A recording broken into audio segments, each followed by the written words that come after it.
Magandang araw mga kaibigan.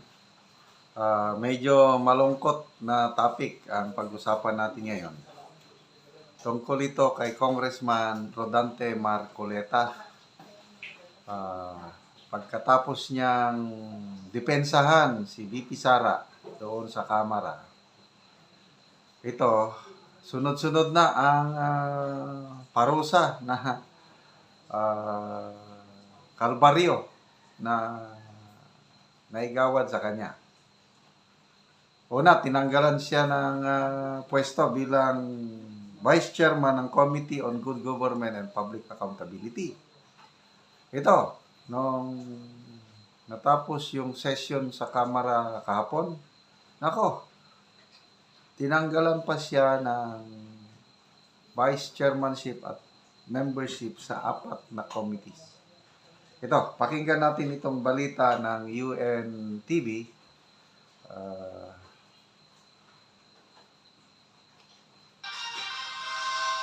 Rosalie, ano yung dahilan ng pagkakatanggal kay Congressman Marcoleta sa House Committees at may reaction na ba siya ukol dito? Aga sa huling session day ng Kamara bago mag-recess ang Congress, pinagtibay sa plenaryo ng House of Representatives ang pagtatanggal kay Sagip Party List Representative Rodante Marcoleta sa ilang House Committees. Walang binanggit na dahilan sa pagtatanggal ni Congressman Marcoleta sa House Committees on Energy, Justice, Public Accounts at Constitutional Amendments. Dating Vice Chairperson ng House Energy at Justice Panel si Marcoleta. Ang mosyong ito, inihain ni Deputy Majority Leader Iloilo City Representative Jam Paronda. Si Manila Teachers Party List Representative Virgilio Lacson naman ang hahalili sa committee membership ni Representative Marcoleta. Pakinggan natin ang naging pahayag. Mr. Speaker, on the part of the majority, I move to nominate and elect with the Commission on Appointment, with the Committee on Energy, with the Committee on Justice, to the Committee on Public Accounts, and Consi Amendments, Representative Virgilio Lacson, Vice Representative Rodante Marcoleta. So moved, Is there any objection? Chair hears none. Motion is approved. Kinilang taga-suporta ni Vice President Sara Duterte si Congressman Marcoleta. Nito lamang digbuwan ng Setyembre ng tanggalin ng kongresista sa pagiging Vice Chairperson at miyembro ng House Committee on Good Government and Public Accountability. Sa ngayon, wala pang reaksyon dito ang kongresista. Balik sa iyo, Aga. Maraming salamat, Rosalie. Okay, so yun po. Ulitin ko, napakalungkot na pangyayari ito dahil halos wala nang committee siguro na hinahawakan o member itong si Congressman Marcoleta. I'm not sure kasi Committee on Good Government and Public Accountability. Yan, unang tinanggal. Itong bago lang, 4 na committees. Committee on Energy and Justice, parehas na Vice Chairman siya dyan, tinanggal din. Tapos yung Committee on Public Accounts and Constitutional Amendments, 2 committee, member siya, tinanggal din. So ano pang naiwan kay Congressman Marcoleta? Wala na. So, hintayin natin ano ang reaksyon ni Congressman Marcoleta. Sigurado magsasalita yan. O kayo naman, ano ang masasabi nyo tungkol ito? Sa Kamara, walang binanggit na dahilan. Kaya lang, alam na ang dahilan. Okay? So, very obvious naman yung dahilan. So, ano ang masasabi nyo dito sa nangyayari sa Kamara? Okay, may subscriber ako, kaibigan. Shoutout ko na lang si Chris Torres. Nag-message siya sa akin kaninang umaga.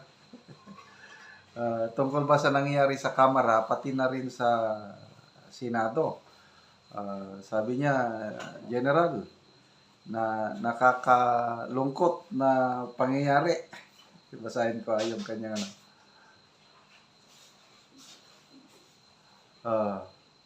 Good AM General, adda Ilocano din i-translate ko. Adda Mabuyak TV News. anyamutin sitwasyon ng mga mambabatas sa Senado at naghamon ng suntukan sa Kongreso at agpipinnokaw tas aginagaw ti microphone apo only in the Philippines. Ito na ang siguro ang administrasyon ng pinakamaraming hearing kaliwat kanang mga isyu. Siguro naparoon na ng karamihan yung agawan ng mikropono sa kamera. Kasi parang yung budget ng DOH at saka PhilHealth ata yun, may isang congressman, I think Congressman Lee, na mag-interpolate. Wala, hindi na pinagbigyan. Tapos sigawan na. Tapos talagang kumakalat ngayon sa social media ang mga videos ng mga congressman na ganun ba, nagsisigawan. Sinabayan pa sa Senado. Halos magsuntukan si Senator Alan Peter Cayetano and Senator Juan Miguel Zubiri. So, yan ang tanong.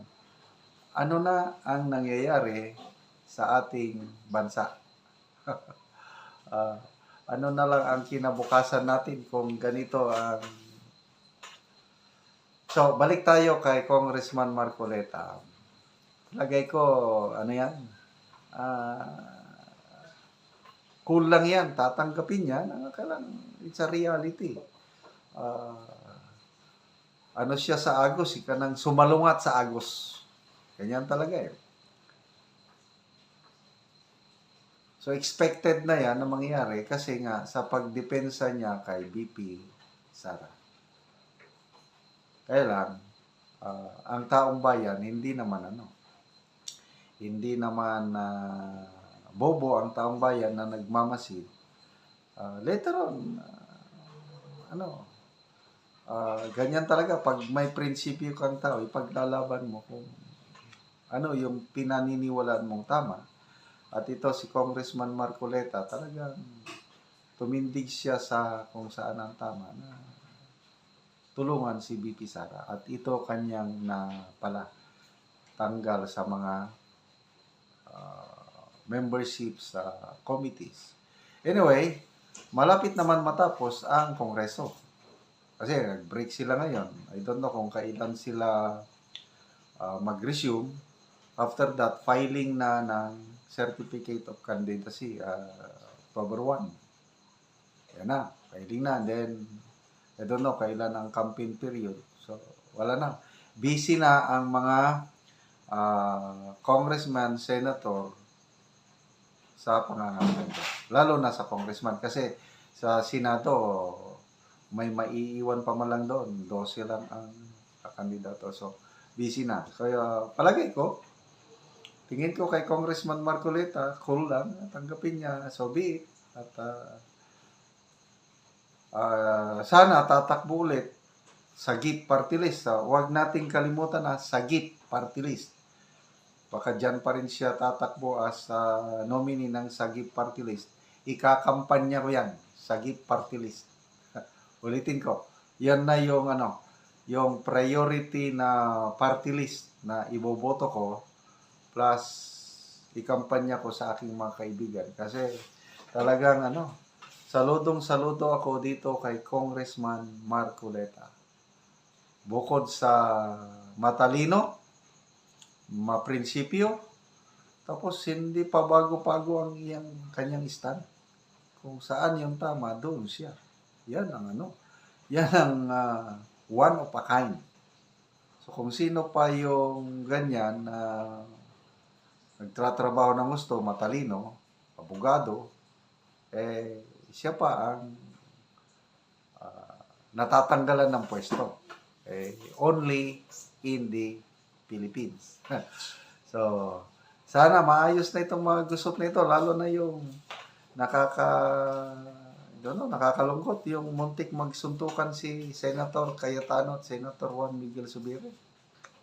Mabuti, napigilan kasi nakakayan. nagsuntukan, okay lang yung sigawan. Kasi normal yan, debate. Kung minsan magsigaw, kaya lang yung suntukan, wala na yun. Honorable pa naman ang tawag sa kanila, tapos magsusuntukan. Di ba? Nakakalungkot. So, to Congressman Marcoleta, saludo ako sa iyo. Pagpatuloy mo lang ang laban para sa bayan.